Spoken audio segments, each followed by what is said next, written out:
Hey there, everybody in serial killer country. My name is Brittany Ransom. And my name is Brian Joyner. And this is When Killers Get Caught, a podcast devoted to deep dives into the lives and psyches of the killers we love to learn about. Each week we'll discuss something new and interesting in the serial killer world. Then we'll discuss one well-known or lesser-known killer and go deep into their childhood, lives, methodology, and most importantly, how they got caught. And then, because most serial killer fans love to be a little bit spooked, Brian will lead us down the road of the paranormal or just something that he found particularly creepy. So this week, what we were talking about is what everybody online is talking about, which is the Richard Ramirez Catching the Night Stalker documentary. Ooh. And I've now seen two separate articles. Yes, two separate articles. About saying that Netflix went too far with the documentary in showing different things and showing crime scene photos and things of that nature. And as of right now, you and I have watched 3 parts and we intend to finish the next part Tonight. Yeah. So I didn't particularly find it all that... I'd say, I can see why some people said that they took it too far, but it's not a lot. Yeah, people were saying, like, even hardened true crime fans found it to be too much. I mean, it was creepy. And there are things that I learned about Richard Ramirez that I didn't know. I knew that he had, harmed some older people and some younger, children, but I didn't know it was that bad. Yeah, I didn't. I didn't know that he was... I think, like, the main concern was about the crime scene photos. But the family was in the videos. I mean, they were in the TV show. Yeah. And so they approved of those things being shown. Actually, personally, I've been having a great time looking at the Twitter feed for just Night Stalker because some people are just hilarious. I mean, everyone's posting the pictures of the crime scene, like, drawings. Mm-hmm. What are those called? You're talking about the outlines? The pictures you don't like. Oh, the composite. Yes, everyone's talking about how the composite drawing looked absolutely nothing like Richard Ramirez. And, like, there's hundreds of tweets that just go, no wonder they couldn't find this guy. And nobody that looks like that exists on this plane of existence. Maybe he was just a little skinnier when they made that picture. He did have kind of a gaunt-looking face. It's kind of gross. Okay. Yeah, you see his picture on this thing that you're looking at right here. And you see... Like the composite is just like his face is just extra longer than it actually should be, and I don't know people. I mean, it's a composite sketch, so it's not like it's accurate. Of course, some of them are. Some of them. Also, one of the best quotes is from a woman who, in the beginning of the documentary, she mentions that she was at a thrift store, and she happened to see him, and. Yes. He picked up this AC/DC hat and he put it on and he bought it and he laughed. And then she got in her car and all of a sudden she sees this guy like speeding behind her and she looks and it's him again. And she just is like, he was just a creepy looking dude. Mm-hmm. And so the documentary is like, he had this kind of animalistic magnetism and charisma that women just found attractive. And then there's that lady with her adorable heart-shaped glasses who just goes, well, I'm sorry, but I think they're the dumbest blanks ever. And just, I'm with you, lady. I agree. He was not her cup of tea. Yeah, she was like, I don't understand what they were interested in. I'm sorry, lady. It's got a name. We talked about it last week. We did. It's weird that people find, like, I mean, this is a guy who sexually assaulted, like, several dozen people, half of them being children. He murdered another, like, dozen people. There's just nothing good about him. And a couple tweets I found really interesting were people who were talking about growing up in LA when it happened and that they were kids and their parents were trying to tell them, like, hey, make sure you lock your windows at night, do this. And, like, the one person was just like, I didn't give a damn. It was hot. I left my window open. Oh my God. And then they're like, oh, after watching this documentary, I didn't realize that a woman died from the Night Stalker a block away from where I was, where I was living. Oh my God. They actually, this particular person on Twitter said that they moved because of the Night Stalker. Like, they moved out of LA. I mean, that makes sense. Like, go away. Like, did they move a state over or? They didn't say in total, but I understand. Yeah, just out of that area, just because he was targeting that one area, then he went up to, was it San Francisco? Yeah, he was San Diego, I think, or San Francisco, one of the two. We are really bad. I'm with pretty sure it's cities. San Francisco. It might be San Francisco. But I will say this for anyone who's listening, it's a really good documentary. I have not always been a fan of all the documentaries that Netflix has written, or not written, but produced about serial killers. But this one was done very well. I really liked the perspective of the people who were trying to catch him, learning about the two police officers, also learning that the LAPD was actually doing what they were supposed to do as police. They're doing a great job. Unlike in the 70s when people were trying to get Bundy and just failing miserably. I just don't like reporters. Oh, yeah. A lot of people are really mad at Laurel Erickson. I saw a lot of angry tweets about, like, you are going to mess up these people's ability to get... Like, why mess up the case just so you can get something, like a few more minutes of airtime? I mean... Also, Mayor Feinstein. People are heated about her because he stopped wearing the shoes when she mentioned the shoes on the news. So that was the one link that they had consistently the entire case. The shoes and she wrecked it. Yeah, the shoes and then the gun. But that was just... Yeah. It's been a really good documentary, though. Yeah, it shows you the ups and downs of the investigation and like... And what I appreciate is that there wasn't this... Okay, the situation with the Ted Bundy tapes, at least for me, is that it felt like the creator of the Ted Bundy tapes was in awe of Ted Bundy. And I personally do not like watching any sort of documentary or thing about serial killers where they are spending all this time like kind of waxing poetic about how intelligent and how, he was a criminal genius. And I'm like, did you want to sleep with him? Or is that the situation here? You mean glorifying them. Absolutely. And so I appreciated with this documentary that that's not the way that they did things. And they were very much from the jump. Like, this guy was creepy. He was scary. He was very dangerous. He was not one to be messed with. Exactly. I also appreciated that that's what they told people in LA. Like, listen, you don't want to be near this guy. There's just so many other things that I learned, and it was just really interesting. Yeah, it was pretty good. So I would recommend A Hunt for the Night Stalker. Yeah, can't wait to finish it. See, well, we already know what happens at the end, but you know. We know, but I'm interested in seeing, the little nuances that I don't know about the story. Right, absolutely.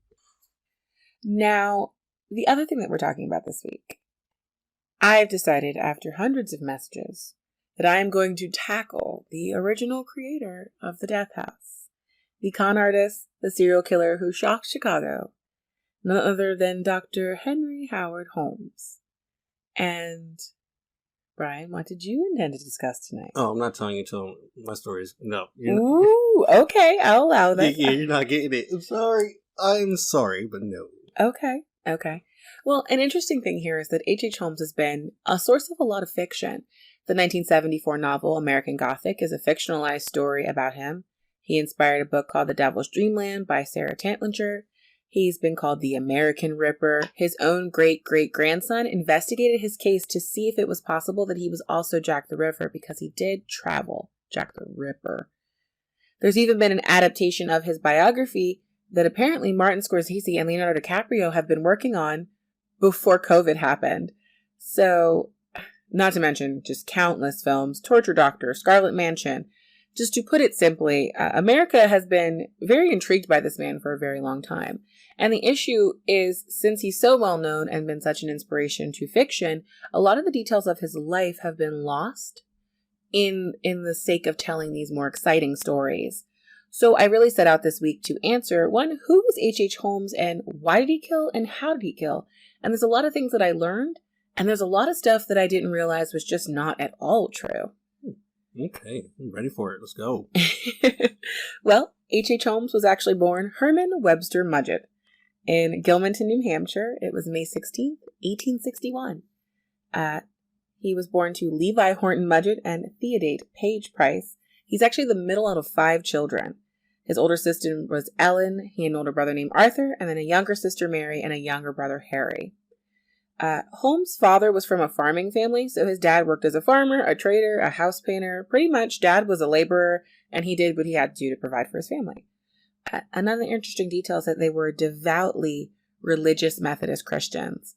And one of the myths that I came across almost immediately in looking into his childhood is that a lot of people in the 21st century have tried to fit H.H. Holmes into the triad of killer behaviors that you spot in children. So there are all these unsubstantiated reports about him killing animals or being abused by his parents. And after reading eyewitness accounts of his childhood, all of those are false. By all accounts, Herman Mudgett had a very normal, albeit slightly conservative upbringing, which I think sort of changes how we look at his time as a serial killer late in his life. But we'll get onto that later. So when he's 16, he graduates from Phillips Exeter Academy, takes a teaching job in a city not far from where he grew up in a city called Alton. He'd marry a woman named Clara Lovering just a few months later, and on July 4th, they'd have a son named Robert. Oh, nice. 4th of July birthday. Yeah. When he was 18, he enrolls in the University of Vermont in Burlington, but he doesn't seem to enjoy school at all there, and he quits within his first year. Then he enters the University of Michigan Department of Medicine and Surgery, and that seems to be his bread and butter. He would graduate June of 1884. He works in an anatomy lab in his college, and it's also important to note that he apprenticed under a particularly well-known scientist by the name of Nam White, who was a noted advocate of human dissections. This would actually be the beginning of Holmes' criminal career, as he would take the knowledge from his teachers and use cadavers from his job to defraud life insurance companies. What? Getting rich off of dead people? Yes. I mean, that's not unheard of, but still. An interesting detail. Like, oh my god. Let me grab this dead body real quick and I'm going to take some of that information. He didn't actually get caught for this, and it was only later in life that he admitted to doing it because he was trying to convince the police that he wasn't a murderer and he was only someone who was just committing insurance fraud. Yep. I mean, okay, so the one is worse than the other, so I guess. Exactly. Like, listen, I'm not a murderer. These are just, I've just been, using cadavers for like 20 years. Yeah, don't put me away for murder. Just put me away for insurance fraud. So while he's in med school, he's moved his wife and his kid up to Michigan, and by his roommate's accounts, he's a pretty crappy husband. He's violent and abusive, and after a little bit of time before he graduates, Clara leaves, and she heads back to New Hampshire. Clara ended up telling interviewers later that after she left Holmes in Michigan, she didn't hear from him ever again. I guess the only positive in that situation is that Holmes' son had a pretty normal childhood, and he grew up to become an accountant. There you go. Hey, well, that's one thing of, one case of dad leaving home. Yeah, so I mean, the son is known as Mudgett. So Holmes would change his name before he committed any of his big crimes, so it wouldn't adversely affect Clara or the son. Oh, nice. So they didn't have to live with that. Good job. Exactly, yeah. Look at you being a good guy for, like, the beginning of the story. Sometimes. After med school, he moves to Morris Forks, New York, and it isn't long before there's a rumor that a young man who'd been seen with Holmes had gone missing. Holmes tells people that the kid had gone to Massachusetts. And what do you think the police do here? They just believe him? They don't investigate anything. Ah. And Holmes immediately moves to Philadelphia, where he gets a job as a keeper at Norristown State Hospital. But that doesn't last long, and he actually quits within a couple days. He takes a position at a drugstore in Philly, and then also doesn't last long because while he's working there, a boy dies after taking medicine that he purchased in the store. Holmes denies any wrongdoing and moves again. And no one investigates this again. No one investigates it. Nope. Of course not. Nope. They're like, well, we're going to have to nobody said we were going to have to let you go for, Nope. He just dipped out. He was like, nope, I'm not going to stay long enough for people to chase me. Oh my goodness. Okay. This time, before moving to Chicago, he would change his name to Henry Howard Holmes, which is what we know him as today. And this is 100% because he's like, I don't want my previous scandals to, follow me to my new town. It has only been 4 years since he graduated from med school, and he has been embroiled in 2-3 different scandals. Nice. 1886, he finally attempts to file for divorce from Clara after he meets a woman in Philadelphia called Murda Belknap. He does this just a few weeks after meeting Murda, and he has the audacity to say that Clara cheated on him. Man with the audacity. What Consistently. But it, apparently, according to some of the surviving paperwork, it would appear that Clara may have never even known that he attempted to divorce her. It's never finalized, and it would be dismissed on June 4th, 1891, on the grounds of what's called want of prosecution, which is pretty much because Clara didn't know about it. It went nowhere, and so it just expired. So this is where the Holmes marriage situation gets kind of weird. So he's got a new name now, because he only married Clara under the name of Mudgett. So while he's with Murda, he has a daughter, okay? And he marries her. Wait, he marries a second woman. He marries Murda, and they have a daughter named Lucy. Okay. And they live in Wilmette, Illinois, which is about 25 minutes outside of Chicago. And he spends most of his time in Chicago doing business, but he finds time to marry a third woman named Georgiana Yoke in 1894 in Denver, Colorado. But he's still married to the second, right? At this time? Okay. He's married to all three of these women throughout the entirety of this story. How do you have three women and 3 wives? In 3 different states! Oh my goodness. Now, obviously that happens like way later, but this will factor in a little bit later, but we're going to slide back in time to 1886. So he's in Chicago now. He ends up seeing a drugstore at the corner of South Wallace Avenue and West 63rd Street in Inglewood. He walks in, he asks for a job, and it must have been a good interview because he gets it. He's a hardworking employee, nothing goes awry, and eventually he saves up enough money and buys the business from the owners. It's called Elizabeth Holton's Pharmacy. It's the name of the wife of the Holton family. Now, for a lot of my true crime buffs who are listening, some people paint Elizabeth as elderly and her husband as, like, sickly. But from what I've been able to read, that's entirely a myth. They were actually only a couple years older than Holmes, and they spent a big chunk of their lives in Englewood. And other people, I saw certain articles say that he had killed the Holtons, but he didn't. And I've actually seen their gravestones. Oh, wow. Elizabeth lived until 1933, and her husband William would live until 1910. So they outlived H.H. Holmes. So that is just another one of the potential, they say he killed this many people that weren't actually people that Holmes killed. I got you. So in probably the first honest thing this man has done in his career, he buys the property outright from the Holtons, and he also buys an empty lot across from the drugstore. And he begins building this 2-story building in 1887. It's supposed to be a mixed-use building with retail spaces on the bottom and apartments on the top. Now, I just told you that Holmes did the first honest thing. Mm-hmm. He would immediately do dishonest things. Of course, like right after. Why would you gotta like balance out yin yang? Balance out your criminal career. Yin yang. You might recognize this pattern of behavior by our good old president, because after having people build this building for him, he refuses to pay the architects and the steel company, which is called Aetna Iron and Steel, and they sue him in 1888. In 1892, he somehow convinces investors and suppliers to get on board to build a 3rd floor, stating he's going to turn it into a hotel to be part of the, what's it called? Oh my goodness. The Chicago World's Fair. So the hotel aspect is never completed, and it's believed that he actually never intended for it to be a hotel. There's a furniture supplier who discovers that Holmes has been hiding the materials that he never paid for in hidden passages throughout the building, and so they dip out. In 1892, eventually he does get people to finish it, sort of. There are 3 stories in a basement. The first floor is a storefront. The second story is full of these elaborate rooms that a lot of people believe were for torture. They're soundproofed, and it's a maze of hallways and rooms that seem to go nowhere. Some of the rooms have hidden hinges and doorways and false partitions that link to hidden passageways. There are even airtight rooms that have pipes to essentially have a homemade gas chamber. The rooms upstairs at the second and third floor were pretty confusing, and public opinion is that these were torture rooms. I'm not entirely sure.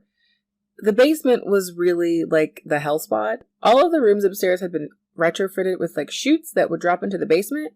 And the basement had acid vats and quicklime, and it's very crematorium. What the heck? So, yeah. Wait. So back up. So people thought that he made the second floor for like torture and stuff, but didn't he say that he was making it for like apartments and stuff? Too? He did. He said they were making them into apartments, but I guess the way he constructed it, or he had them build it, it wasn't. You know what? I'm going to give you a second here. I want you to look at H.H. Holmes' house, because there is a hand-drawn map that the Chicago Tribune posted in the newspaper showing you exactly what it looked like. And it is bizarre beyond belief. Here we go. This would be the photo that they posted in the local paper. It's like, I'll read you a quote actually from the Chicago Tribune that described the castle. It says, "Oh, what a queer house it was. In all America, there was none other like it. Its chimneys stuck out where chimneys should never stick out. Its stairways ended nowhere in particular. Winding passages brought the uninitiated with a frightful jerk back to where they had started from. There were rooms that had no doors. There were doors that had no rooms. A mysterious house it was indeed, a crooked house, a reflex of the builder's own distorted mind. In that house occurred dark and eerie deeds." It just... Okay, yeah. No, that's a definitely... It's weird. But here's an interesting thing, right? So the basement has the acid vats and things of that nature in it, right? He has the whole basement full of surgical tables and medical tools.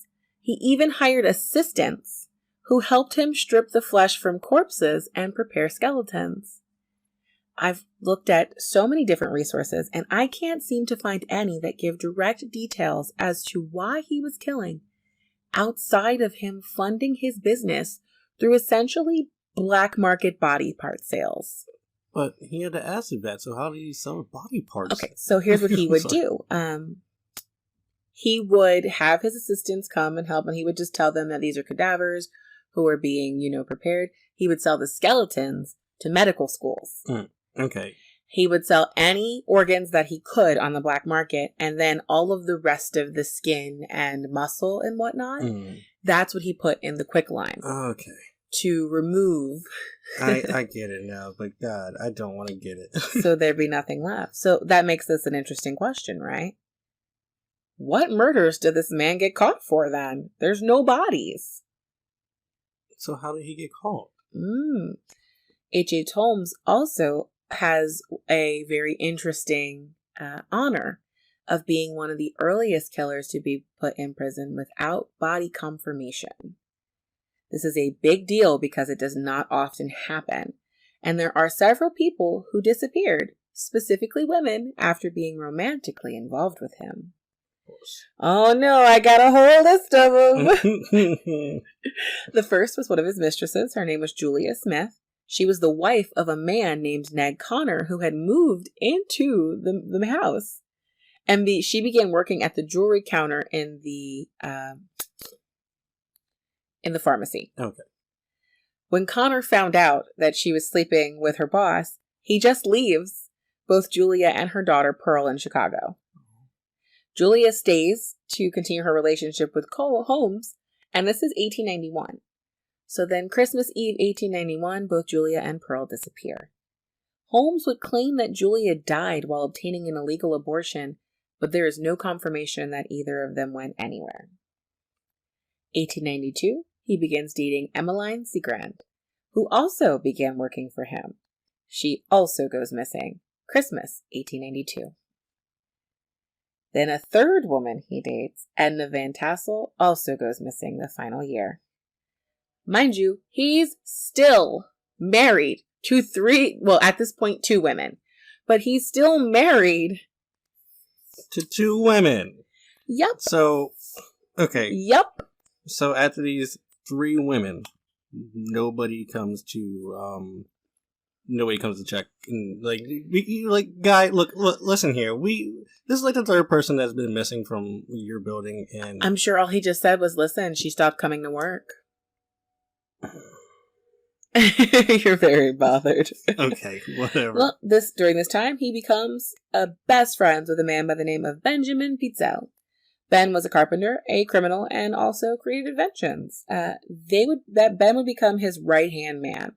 And at Holmes' trial years later, the district attorney says that Pitzel was Holmes' tool, his creature. Like his Igor? Kind of. Okay. But we aren't done with Holmes killing his girlfriends yet. It's 1893, and he's linked to a local actress named Minnie Williams. Holmes claims that he met her at an employment office, and he offered her a job as his personal stenographer, and she accepted. Somehow during their relationship, he persuades her to transfer the deed of her home in Fort Worth, Texas, to a man named Alexander Bond. Who do you think Alexander Bond is? James Bond? Cousin? Alexander Bond is an alias of H.H. Holmes. Oh my goodness. So April of 1883, they do the deed transfer. Holmes serves as the notary. So he's having her transfer something to him and notarizing it himself, but she doesn't know it's to him. She doesn't know it's to him. God, dude. Then the following month, Holmes signs the deed over to Pitzel, who is using the alias of Benton Lyman.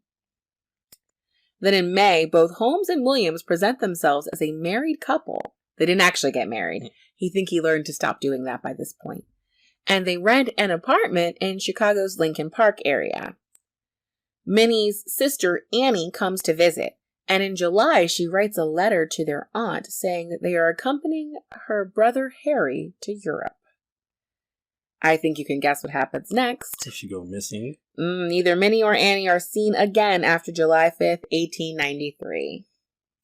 Now, there's a gap here, which is when, between 1893 and 1894, is when he marries his third wife in Colorado. Okay, wait, so what was his, does he have a story for how she went missing? I mean, she's a local actress. And Nope. Nothing, and nobody's raising any eyebrows. Okay. He's got nothing. This is, like I told you, just like this reminded me of Marcel Pichot. There are so many opportunities here where no one was paying attention and just kind of let this guy slide right through life because he was a doctor. Apparently that was the key in the early 1900s and late 1800s. If you're a doctor, you can do whatever you want. Guys, go back in time. Be a doctor.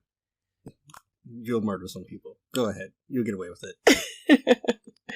So the next section I would like to call just his capture and his arrest. The path leading to Holmes getting arrested is winding and quite convoluted. So when Holmes wasn't killing people and selling their body parts, he was also committing fraud everywhere that he could. So that apartment he had with Minnie, a mysterious fire breaks out. And the insurance company is sure that this was arson, and they do not want to pay it. In fact, they begin to send the police after him, and he decides, you know what would be a good time right now? I'm going to leave Chicago, and he decides to go to Minnie's property in Fort Worth, Texas. Oh, okay. Nice. Yeah, change the scenery. Mm-hmm. Where he begins to build another building just like the one in Chicago. Oh my God, come on, guy. Where he commissions another group of workers and refuses to pay both the architects and the suppliers. No, I quit. I know. I'm going to tear your house down. Like, it's like those memes I see of people, like, if your card declines at a certain place, like, say, at the doctor's office. Okay. Or the dentist, and, like, they're pulling out a tooth, and your card declines, they put that tooth right back in your hand. That's how it's going to happen. I'm going to tear your house down. You're not going to pay me. No, thank you. Well, that's not how that worked there. He would actually get arrested for the first time in his life on the charge of selling mortgaged goods in St. Louis, Missouri, a couple months later after this. He gets bailed out immediately, but while in jail, he meets an outlaw named Marion Hedgepath, who's there for 25 years. Holmes and him, while they're in jail together, concoct a scheme to get an insurance company to pay $10,000 for Holmes to fake his own death, which in 2021 money is going to be a payout of about $291,000 US. Holmes promises Hedgepath $500, and all Hedgepath has to do is get him in touch with a lawyer who can be trusted. That's about $15,000 today. So not a bad payout by any means. No. And that's when Holmes meets the young St. Louis attorney named Jephthah Howe. Howe worked for his older brother, who had no idea what Jephthah was getting himself into. But Jephthah thought this scheme was brilliant and helps them. But the insurance company is suspicious and won't pay. Rather than press his luck, they decide to use Pitzel and try again. Pitzel says, sure, I'll do it for half the money. And they're like, all right. They decide to go back to Philadelphia to do this. And Petzl changes his identity again to that of someone by the name of P.F. Perry, the inventor. I know. And they set it up to have it so B.F. Perry is going to die in a lab explosion. Holmes had been tasked to find an appropriate cadaver to be his death buddy, I suppose. Mm-hmm. But I don't know why.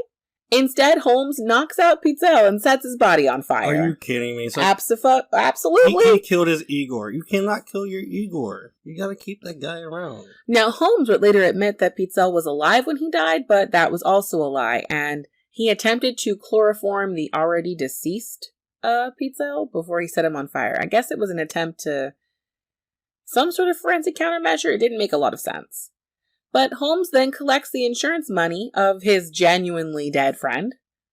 And then he goes to Petzl's wife and convinces her to allow the 3 older children to travel with him and be in his custody. Why?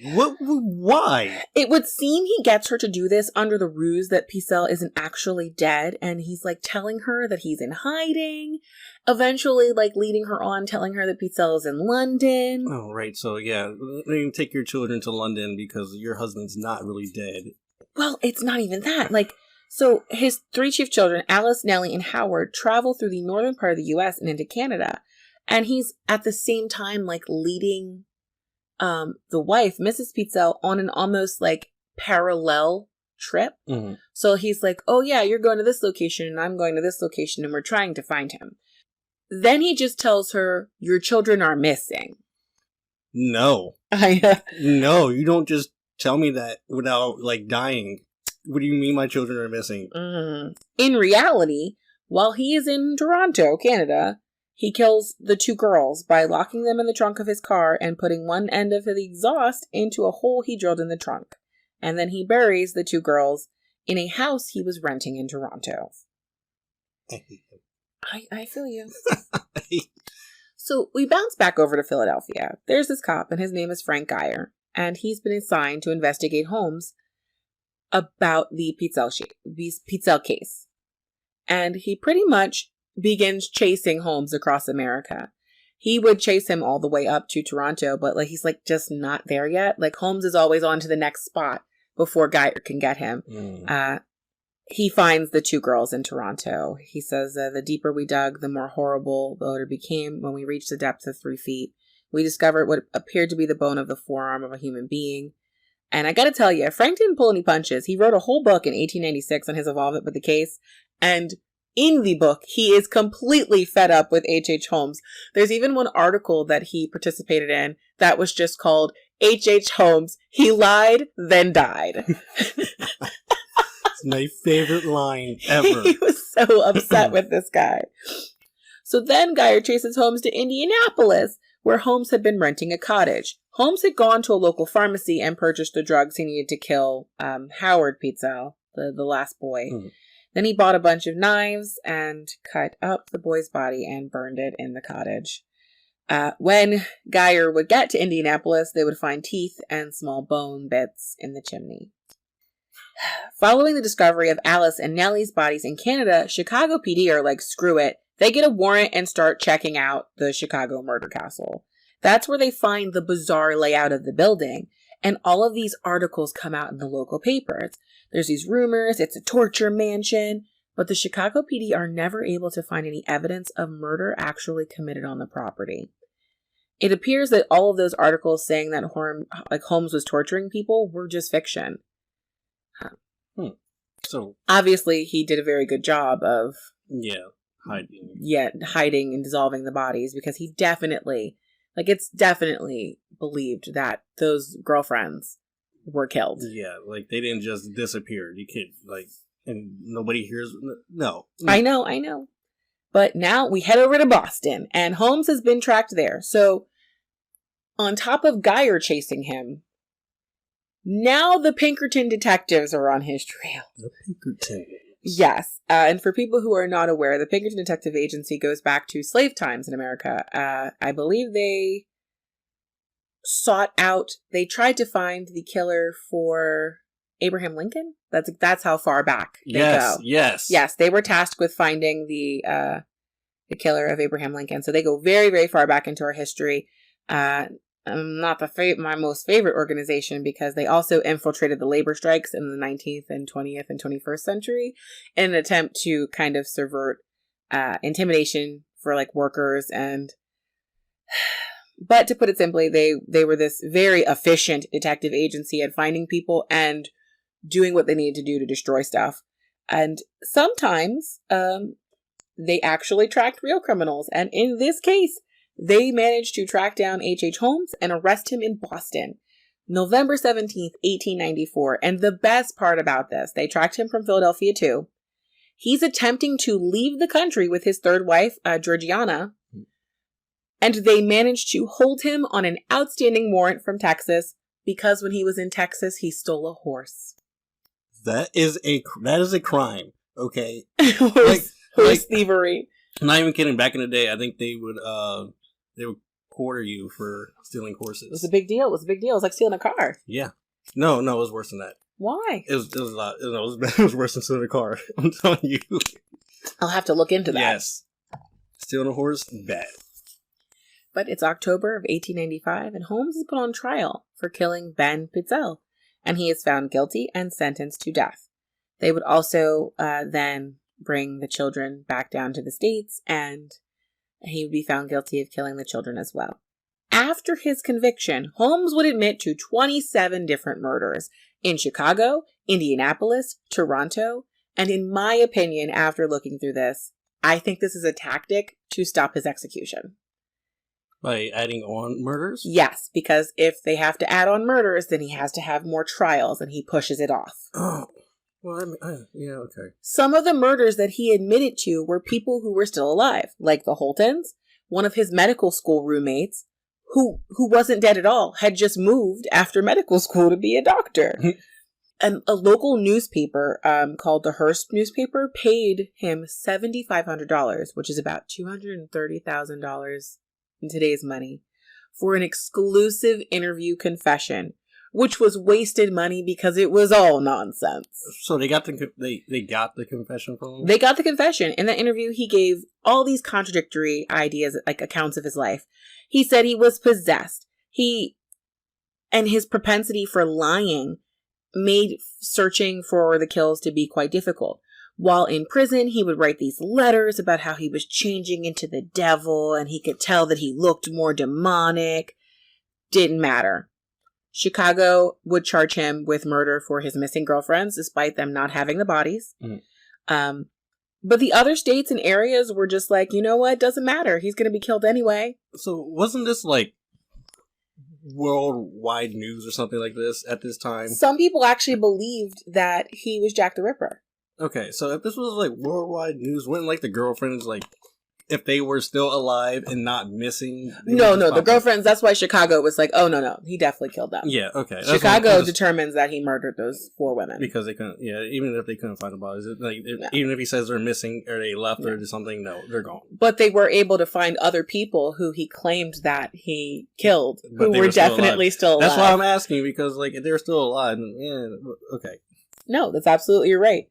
But like I said, Indianapolis is like, all we can prove is that you killed this little boy, and that's enough for us, so you're going to be executed anyway? Sounds good to us.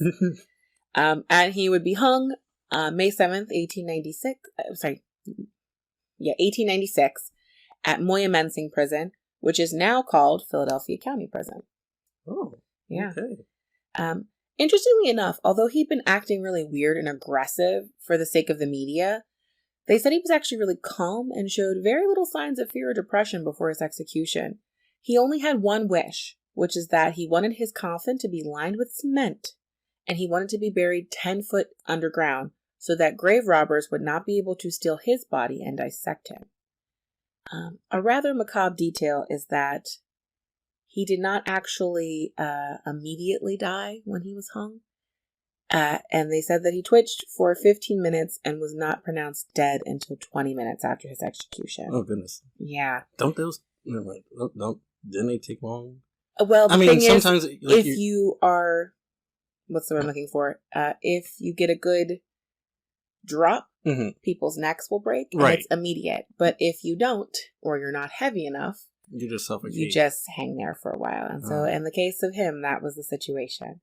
Now, in a strange turn of events, the Chicago castle will catch fire in 1895. And I say a strange turn of events, but according to the New York Times, there were two men seen entering the back of the building at like 9 o'clock at night. And then a half hour later, they were seen running away. And then there are several explosions and the building goes up in flames. That probably would have been me. I would walk in the back door. Hey, Bob, how's it going? I'm going to light this house on fire real quick. They literally find like cans of gasoline. Like left in the house. Yeah, nothing mysterious about this. I'm burning this house down. Yeah, okay, it would remain unused and then be torn down in 1938. Currently, there's a post office. Oh. There you go. Now, the most interesting thing about this is for me being such a weird death fanatic. In 2017, there's a strange allegation that people think that Holmes had actually escaped execution. And it was so persistent, this rumor, that they got permission from his descendants and exhumed his body. It was led by Janet Monge, who is the current curator of the University of Pennsylvania Museum of Archaeology and Anthropology.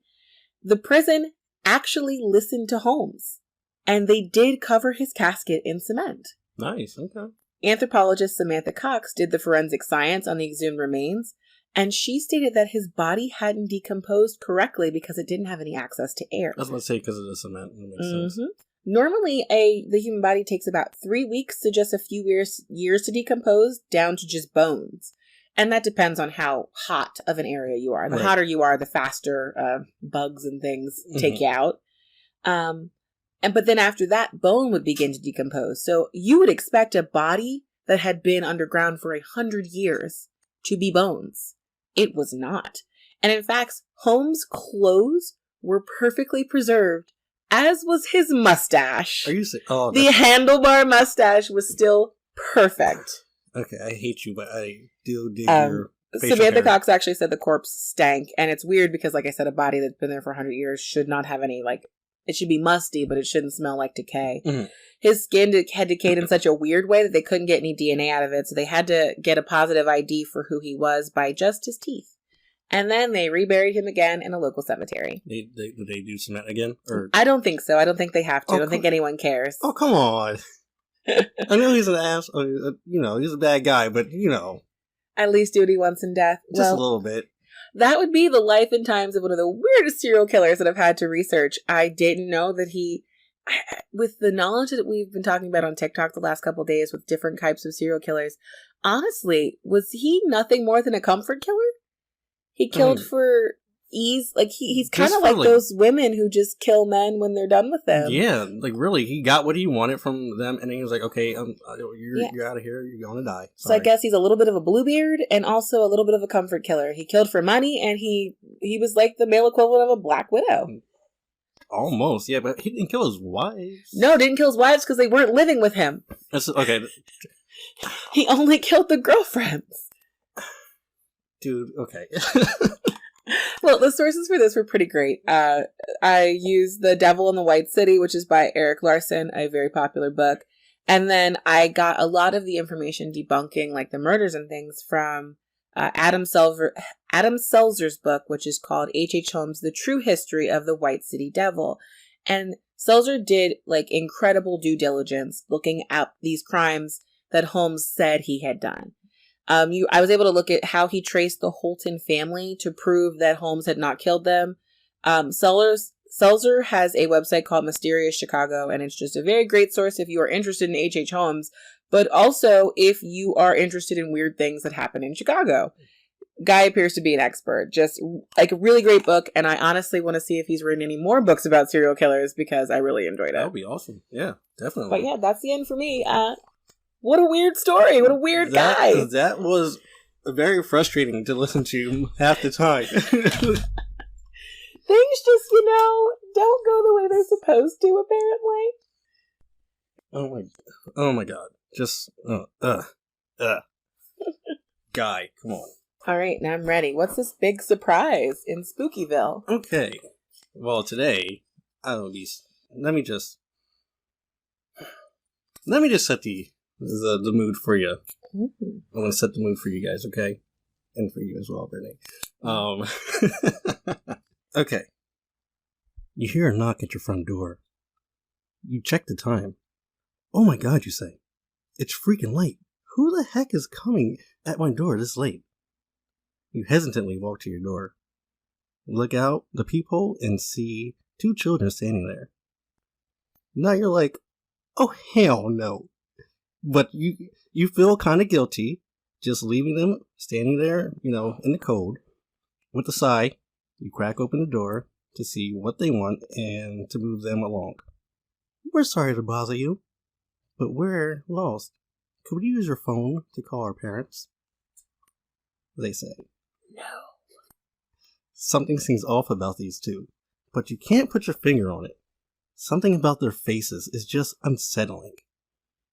You give them the okay to use your phone, and that they can wait inside until their parents come. Their phone call is weird.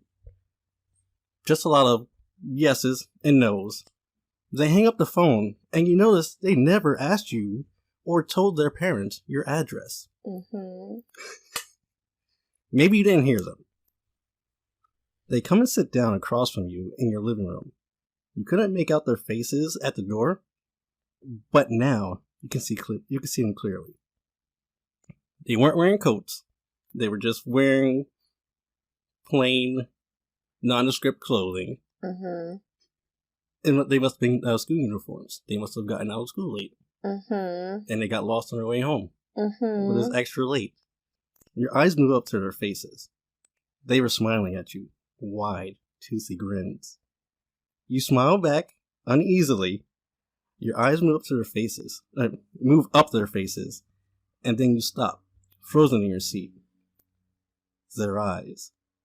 They were pure black. Mm-hmm. There was nothing white about them. Like looking into the blackness of a well. Mm-hmm. I'm trying. I'm trying to finish it. Stop looking at me. I just hear your in your face. They notice the look of horror on your face. Their smiles growing larger. Don't you know it's impolite to stare? The last word you ever hear before they start giggling and you start screaming. Interesting. Yes. Can you guess what I'm talking about this week? No. Well, for anybody who has not guessed, I'm talking about Black-Eyed Children this week. Wait, is that what the Children of the Corn is based off of? I don't think so. I don't remember what they looked like. I remember being frightened of them as a small child, though. Children of the Corn are just creepy kids. Amish kids that they're Amish. Amish. I'm not sure what theirs are. I'm pretty sure Amish. I'm pretty sure they're Amish. Yeah, but Amish people are nice. The Children of the Corn are not. Okay, anyway. Yes, to anybody else who could not guess when I mentioned their eyes being black, I'm talking about Black-Eyed Children. I don't know what this is about. Okay. Oh, well, Black-Eyed Children, known as an urban legend. Okay. So, I know some people may know about this, but a lot of people don't. Yes, you have a question on your face. I'm just listening. Okay. So they are creatures who resemble children or teenagers. I'd say between the ages of 6 to 13, 16 maybe. Okay. They have no whites to their eyes, just plain, just all black. So no irises, no whites, no nothing, just all milky blackness. Okay. Vin Diesel in that one movie. Yeah, there you go. They are known to either approach parked cars, try to hitchhike. They appear on doorsteps, and knock on people's windows of their houses. Sorry, I got my analog notes. That's okay. I gotta turn pages. And they're just trying to gain entry for some reason, so to either your car or your house. Okay. So they ask to use your phone, or your bathroom, or something to drink, or a ride in someone's car. They have pale skin. Their clothing can range from either a white nightgown to a vintage wear. Okay. To modern and contemporary clothing. So it can be from, like I mentioned in my story, like school clothes, kids' school clothes, and stuff like that, or they could end up wearing hoodies. This very much reminds me of like Japanese horror. Maybe. I feel like this would be in a Japanese horror movie. Maybe. We might have to find one later. Shudder. Maybe. Oh, Shudder.com. Shudder. Sponsor us. Stop. You know what, though? That could be a good... We'll talk about this later. Yes. Okay, so they're reported to have an unpleasant smell to them. It's very, like a moldy, earthy type of smell. Also, sometimes they smell like sulfur. Okay, so demonic. There you go. They're well spoken. They have a like their tones are monotonous. Monotone. They're monotone. Okay. They're very polite at first, but when they're refused entry, they turn very angry and frustrated. So is it like vampires? Do you have to give them entry into your house, or the fact that they're there is you're ruined? I think that if they're in your house or inside anything that, like inside your car, inside your house, then you're just F. But okay. so you have to let them in. So it's kind of like vampire rule. Okay. They need to be invited in. They also bang on windows. If you say no, they will bang on your doors and windows for hours. Oh, I hate it. Don't imagine. Please don't. I'm imagining it, especially because I'm up like 10 stories in the air. That would be so frightening if I looked over there and there's a child banging on my window suspended in midair. Oh my God, that's horrible. All you have to do is go to sleep. Don't let them in. Okay, try to go to sleep. Hide in your bathroom. Pretty much, that's what's going to happen. I'm going to call you sitting in the tub. I'll probably... There's children outside my windows. I'm like, oh, okay. I'll be half asleep while you're telling me this, and I'm just... Wait, what floor do you live on again? Exactly. Oh my God. So, allowing black-eyed children into your car or home may result in illness, a curse, or even death. Okay. I mean, listen, if we're ever driving anywhere and we see some little white kids on the side of the road, we're just not going to pick them up. Absolutely. I mean, I wouldn't do that anyway, so that just seems like a recipe for disaster, no matter how you look at it. If you suffer from any of these causes, please notify your lawyer. You may be, what's that? You may be able to have compensation there you go. For being cursed by black-eyed children in Victorian clothing. Now, here's something I think you will find interesting. All right. So, black-eyed children also appear in legends from the Iroquois tribes. Really? Yes. Absolutely. Did you know this when you picked it? I did not until I read further into it, and I was like, oh, okay. Iroquois, okay, but there's 6 different tribes. So did they go deeper into it, or just... It did not. It just said the Iroquois. Okay. Yeah, because the Iroquois Nation is multiple different tribes. It was a collectorate. Mm. So I wonder, because I never heard about these as children, so maybe it wasn't part of our particular family lore? Okay, so... That's really cool, though. Oh, yeah. Wow. Yeah. Now I kind of want to look into it, but I'm kind of scared of it. So black-eyed and pale skin... Well, that would be weird. Like, they wouldn't be part of the tribe. They were possessed offspring of the evil-minded one. So I tried to look into what god or what the evil-minded one was, but the only information I got from my website is that it was just the evil-minded one. So the evil-minded one was a Satan-like being who some said took the form of a reptilian snake man. Oh, lovely. Yep. And it was said he was trying to manifest itself in human form and tried to mate with unsuspecting Iroquois women. So, reportedly, black-eyed infants from... Yes. Okay. No, I'm just... No? Okay. I'm just relating this to, like, my own family history. Yes. I mean, the evil-minded one is, like, it is... what's the word I'm looking for here? It is comparatively, like, the concept of, like, the devil without there being a concept of the devil in traditional native stories. But it does, like, date back to creation for indigenous people, yeah. So, I was reading up on this, and there was, like, the main god, and then he had 2 twins. Because he was killed by a deer god. Okay, yes. Sorry, it's my... No. You picked something that's part of my history. I know, and I love to hear more about it. But That's so interesting. apparently, I don't know why I never heard about this as a kid. My grandmother told me about all sorts of other creepy stuff. No evil-minded one impregnating other women. No. And I mean, but that's every culture has its own creation story that explains how things happen. Like for this, I'm kind of like thinking like he's trying to be like the Antichrist type of stuff and stuff kind like that. of. It's just we are thinking of this through the lens of Christianity because it's what we were raised in. Mm-hmm. But continue. Okay. So reportedly, black-eyed infants were usually killed at birth by tribal elders and then burned to prevent resurrection. Okay. So children that were lost or alone in the woods would become targets for the evil-minded one to project. Ooh, I did not look this one up. Otkon? Otkon? Otkon? That sounds pretty right to me. To project Otkon onto. Ones affected with Otkon were said to be ferocious, mean, and often had a taste for human flesh.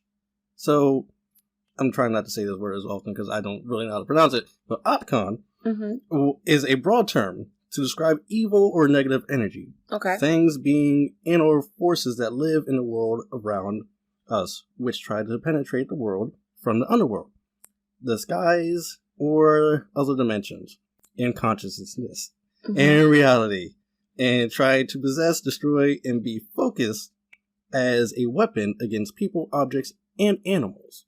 So that's a little other history from. There's another. I did read that black-eyed children do appear up in Scandinavian lore as well.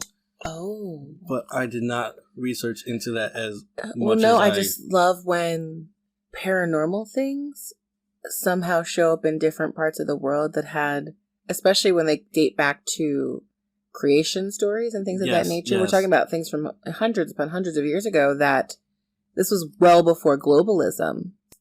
So why do we have matching stories of matching evils and matching deities and things? That I feel like that lends some strange sense of credibility just a little to bit them. Yeah. Absolutely. I do feel that too, because like it's just weird that all these people talk about it, and then like you said, it's back in the time where nobody. Well, it's funny because I just did a little random Google, and then somebody was talking about black-eyed children in Texas, and I was just like, so is this something that all indigenous tribes have? I feel like I would need to look that up and see, like, is this kind of like the being that I don't like to talk about? Yes. And that many different tribes have their own version of it. That's really interesting. Kind of frightening, because that lends a lot more credibility to it. And I don't like the fact that it could be credible. Because it might be real. I mean, because what's the purpose of them attacking you in such a way? Like, you said they could curse, you could be killed, but yeah, what's the point? Are they attacking people mainly who live in wooded areas? They don't know, because everybody who's encountered a black-eyed child has lived, and they haven't let them in their house. Well, I mean, that's a good idea. Or their car. So, and also, a lot of these folklore type stories are always related to something that does exist, right? Right, yeah. So then my thought process is, if this is something from like a tribal thing, and they're saying like, we killed children who we thought were a problem, then my thought process is like, what was really wrong with them? Babies are innocent. So like, what was wrong with these kids that I'm just going to say, were frightened enough of them to execute them? I forget which one of my kids it was when they were born. Like, they came out, I'm pretty sure their eyes were black. As some devil children when they came out. Are you thinking of the one you call your devil child? Okay, they are devils, okay? I love my children. I love my children so much, but they are devils sometimes. They are, oh my god. That's okay. I mean, listen, I work with kids, so I understand. Yes. Stress. Okay, so now black-eyed children have been known to exist since at least the 1980s. But the contemporary black-eyed children legend is believed to originate from a... 1880s? 1980s. The 1980s is when we were born. that I'm going off what my source went. Maybe I should have checked into that a little bit. Maybe 1880s. Yeah, I just thought maybe you transposed something because, like... I may have written that wrong. Because you're talking about, like, the beginning of, like, creation for indigenous people, which was a lot sooner than 1980. You know what? Don't quote me on the first date, because I probably wrote that down wrong. I'm sorry. And it may have been 1880s. Thank you for pointing that out, because I'm sorry. No, don't be. Okay, but the contemporary black-eyed children legend is believed to originate from a 1998 ghost-related mailing list post from Brian Betchell. Okay. So here's one of his claims. This is his first claim of meeting black-eyed children. Oh. Yes. So it was around 9:30 p.m. on January 16th, 1998, and Brian left his apartment, and I should have looked up words. How to pronounce words? States. Cities. Abilene. Oh, Abilene, Texas. Abilene, Texas. Listen, if it's kind of French, I got you. If it's a Spanish word, don't ask me. Oh my goodness, I got you on Spanish, I think. There you go. Together, we will be able to say things correctly. There you go. So he left his apartment in Abilene, Texas, for the Dropbox to pay his internet bill. Okay. On the way, he stopped at the Dollar Movie Theater, which was a thing back then. A great thing that doesn't exist anymore. I know. Next to his service provider's building to use the glow of the marquee as a light to make out his check. As he did this, there was a knock on the window of his car, and he saw two young boys. He placed them between 10 and 14 years old. He described the boys as the first one was slightly taller than his companion, wearing a pullover hooded like a hoodie, and sort of a gray checkered pattern, and he had jeans on. He couldn't see his shoes. His skin was olive color, and he had curly, medium-length brown hair. He exuded an air of quiet confidence. The second boy had pale skin with a trace of freckles. His primary characteristic was that he was looking around nervously. He was dressed in a similar manner to his companion. Yeah, he had a hoodie on, jeans, but his hoodie was light green, and his hair was orange. So he had gingivitis, basically. He was just a cute little creepy ginger. Yes, that's all. They don't have souls. Remember that meme? That was from like 10 years ago. Oh my god, yes. Okay. So they didn't appear to be related, at least directly. So immediately he knew something was up, and he felt a sense of fear. The first boy began to tell Brian that he needed his help. They wanted to go to see the new Mortal Kombat movie, but forgot their money. Mortal Kombat. Wow, I can't wait. This is dated. Wow. This is dated. Yes. This is the first Mortal Kombat movie. Yes. Or he said new Mortal Kombat, so there are two movies, but still, you never know. I forget when they came out. It's fine. But yeah, I'm pretty sure it's 1998, which one of them came out, and I do remember loving them. I'm just going to say that this is a pretty terrible ruse, though, because we forgot our $2 to go to the movie. Can you give us $2? I'm like, listen, kids, just go home. You can watch this movie tomorrow. Also, isn't it nighttime? Why are you outside? It's 9 p.m. Thank you. It's a little... Listen, you are children. Just keep your butts inside the house. But they're kids. They're, you know... Okay, so... Maybe this is just my COVID brain. Maybe. You can watch everything from home, so yes.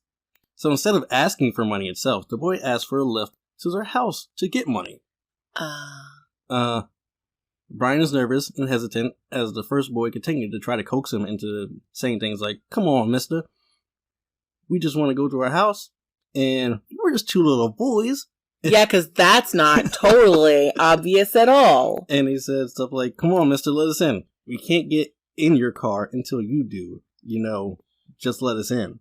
And we'll be gone before you know it." So wait, is he outside of his car when this happened? I think he was outside of his car, like writing on the hood of his car. Oh my goodness. So he's like, we can't get in the car unless you get in the car.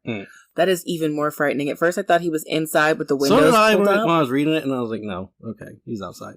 So, yeah. So yeah, we can't get in, just let us in, and we'll be gone before you know it. We'll just go to our mother's house.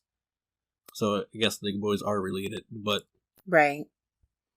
So Brian found himself unlocking the door without realizing, and as if instructed by the child to do so. No. After catching his hands, he looks back at the kids with a fresh perspective. That's when he realized that the kids' eyes were solid black. No white of his eyes, no irises, no pupils, nothing. Just black. What did he do? So, all the stories of people meeting black-eyed kids claim that once you realize that their eyes are black, things get dangerous. The second boy continued to stand there completely silent while the first boy threatens him, saying, "We won't hurt you. You have to let us in. We don't have a gun." According to Brian, the boy was implying that they didn't need guns. Oh, no. He started pulling at the door and demanded to be let in. With the courage he managed to find, Brian pushed his car into reverse and sped home, leaving the boys where he found them. So that was your face. So they were like, yeah, get in the car so you can take us somewhere. Mm-hmm. So he gets in kind of a daze. Mm-hmm. And then he still hasn't invited them in, so they can't get in too. Yeah, so then he speeds off. Yeah. Okay. Wow. So after this incident, Brian calls a friend who had a girlfriend who claimed to be sensitive. He tells her the story, and before Brian got to the part about their eyes, the girlfriend asked, Wait a minute.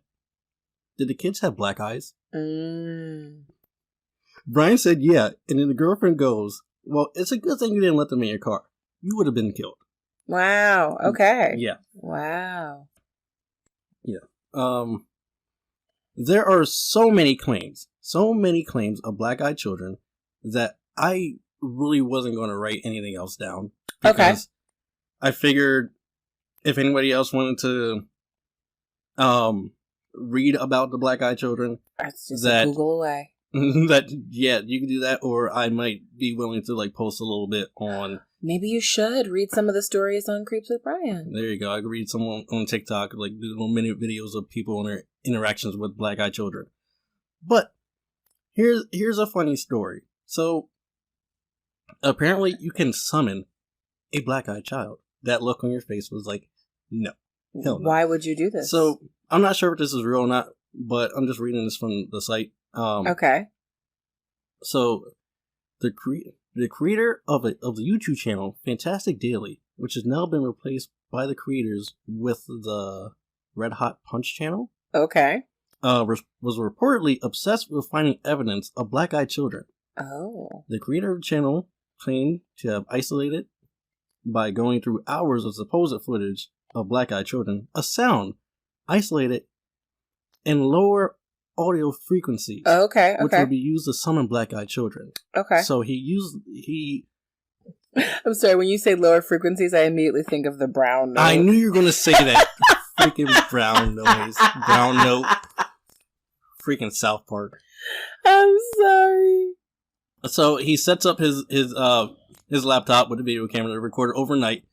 His door, I guess, is outside of his house. Mm-hmm. To see if he could summon any children to his door. Okay. So the first night, nothing goes by, of course.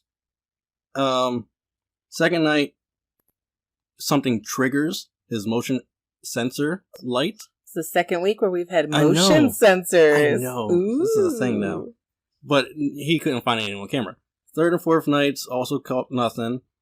But on the fifth night, his motion light was triggered again, and his camera, wait for the chills, his camera caught someone standing on his front porch for over an hour. Oof. Simply standing and staring into the house. Oh, that's creepy. Yeah. This is interesting too, because one of my biggest, I guess, fears, you remember that movie Strangers? Yeah. The two people who show up at the couple's house. 3. Yeah, there was a third one. There was the 2 girls with the cutie faces and the one guy. Mm-hmm. That's one of my fears. And so this kind of ties into that a little bit. At least the thing is, there's a rule here. They can't break in. Yeah, exactly. They have to wait. I'm sure, this person didn't knock on his door. They just stood there. Well, that's because it was being held by that weird sound, probably. Oh my god. Ooh, yeah. Ooh. There you go. So it couldn't act on it. There you go. So, Fantastic Daily, this is channel, also claimed to have been freaked out by what he saw on his camera, and he stopped playing the audio and believed he would attract black-eyed... the audio, he believed that would attract black-eyed children. So... I mean, the worst thing about this is, like, even if this isn't a black-eyed child, someone still walked up to his porch and stood there and stared at the door for an hour. Okay, now I'm telling the story, and I'm still getting chills because I'm thinking about just someone standing at my front doors for looking an hour. Yeah. Not doing anything. Wasn't there a case like that recently? I think it happened in the last 2 years. Like someone had one of those little Ring doorbells. Oh, yes. Remember? And a girl just came up to the door and they didn't know why she was there. They were actually worried for her. They were like, is this woman okay? Yes. She walked up to our door and did something strange and then kind of like walked away and walked back. And I think they found her. I think she was like ill, but still weird. Yeah. That stuff reminds me. Okay. Story time. So I was living at this one apartment complex. Our apartment was on the first floor, but you still had to walk upstairs to get into it. So it was late at night. I was sitting in the living room watching TV, and I hear a knock at the door. Actually, no, I did not hear a knock at the door. I heard somebody try to open the door. So that's happened here? Really? But it's been someone who was like inebriated and didn't know like where they were. Like they got off on the elevator at the wrong floor. Yeah. But still, it's creepy. Yeah. And they were trying to open the door. They tried to put the key into my lock and everything. And, I'm not opening the door for anybody. Exactly. Because it's late at night. And I'm just like, can I help you? Through the door. Did you look through the people? I did. It was some old lady. Oh. No. She was lost. No, yeah. What did she say? Did she say something creepy? She's like something. I don't remember what she said, but I did not like it. She said something about, I'm trying to get into my house. I'm like, okay, man, well, this is not your house. Could you please go away? And then she still tried to get in. I'm like, okay, if you don't leave, I'm calling the cops. So she leaves. But then she comes back. Of course. And I'm like, seriously, I will call the cops if you do not leave my porch. And like, she tried to unlock the door again. I was like, okay, one time somebody like knocked on my door and they were very insistent. And so finally I recognized, though it was an older woman who lives here, I recognized her voice. And when I because I have my little slide lock, I opened it and peered over, and she was just like, this lady says she lives here. And I'm like, well, I live here by myself. She's like, so I don't know where she lives. She's like, do you know if she lives on this floor? And I'm like, I have no idea. But apparently they had found someone wandering around the building and she was just confused. And we have a lot of older people who live here because of its proximity to where the hospital that's down the street and stuff like that. Right. But it's just she was just like, she says she lives here. And I was just like, she doesn't live here. It's just things like that is just unsettling, especially at night, and nobody's supposed to be knocking it. It was the middle of the night, yeah. Nobody's supposed to be knocking at your door at night. Nope. Especially if you're not expecting company. Listen, I'm one of those people who doesn't believe. Listen, you better call me before you just show up. Please. Especially if it's 10 o'clock at night and I don't know who's trying to get in my house. No, thank you. Well, I always tell you the story of the time that guy died here. Yeah. Well, people on the podcast haven't heard it. I know, I wasn't stopping you. You look like you wanted me not to say it. Keep going. We had someone who, I remember the time period when this happened, because it was when there was that really big, what's it called? It was the big hurricane that happened in Puerto Rico. Okay. Yeah, okay. Yeah, and I left my apartment in the morning, and it smelled weird. And so I went downstairs and I told the front desk people, I'm like, there's something weird upstairs. So apparently while I was at work, other people complained too. And they pretty much went from apartment to apartment, opening them up the doors and trying to figure out what it was. And one of the people down the hall had died. That night I come home from work, 6 o'clock, normal time. And I'm here. And actually, no, that was when I worked a place till 9, 10 o'clock at night. So I came back here and I stayed up late usually because I didn't go to work until like 11 in the morning. So it's like 3 in the morning and there's a knock on my door. And you've been in my apartment, so you can see that when someone walks by the door, you can see like feet. Mm-hmm. And I did not see feet. And I looked at the door and I looked back and I went, no. And then I proceeded to ignore it. Because if someone's standing at my door knocking on it, I should be able to see their feet because of the light that's always on in our hallway. And I could not see any feet. And I don't know if it was a ghost. I don't know if it was somebody playing a joke. But I'm not opening the door at 3 in the morning. You don't get to come haunt me, buddy. Oh, 3 in the morning? Hell no, that's the witching hour. It's the witching hour. So I was like, you don't get to come haunt me, buddy. You better go to Puerto Rico with your family. I was like, not today. Oh my goodness. Okay. But is there anything else to know about black-eyed children? Okay, so there are many people who, like I said, playing. Some people have even like tried to theorize, like, you know, explain away Brian's account from his first account by saying maybe the kids were just acting a little weird, and you just, you know, were a little freaked out because, you know, 2 kids and wearing hoodies. I don't know, but look, I don't know. It was at night. You know, hell, people. I mean, I'm a little jumpy at night. If someone tries to approach me when I walk out of here, I'm just like, what do you want? Like, oh, absolutely. Yeah. So, but I mean, people might actually try and rob you around here. This is true. I live on the cusp of like right in between where it's all right and it's not so all right. I walk in the all right part. So yeah, there are other urban legends that, you know, there are many theories about them. I said that wrong. Anyway, but like other urban legends, there are other theories. They're featured in other urban legends. No, other urban legends. There are theories that explain away. You know, why this is happening to somebody. Okay, that's why I said it wrong. That's okay. So this one is like, it's just ranging from like kids acting weird, to kids wearing like maybe black contacts. It is a thing. People do that. I'm not sure if black contacts were, you know, out in like 1998. Like I tried to Google. I Googled it when contacts were invented, but I couldn't get black contacts. Well, I know that movie with Vin Diesel, was that Pitch Black? That came out in the early 2000s? Exactly 2000. Yeah. So they had to have existed before then because he wore black contacts in the movie. Okay, so there you go. It could have been like just black contacts and kids just being weird and trying to spook somebody. So they're just saying that kids were doing like the people were doing with the clown thing in 2016, just trying to frighten people. Exactly.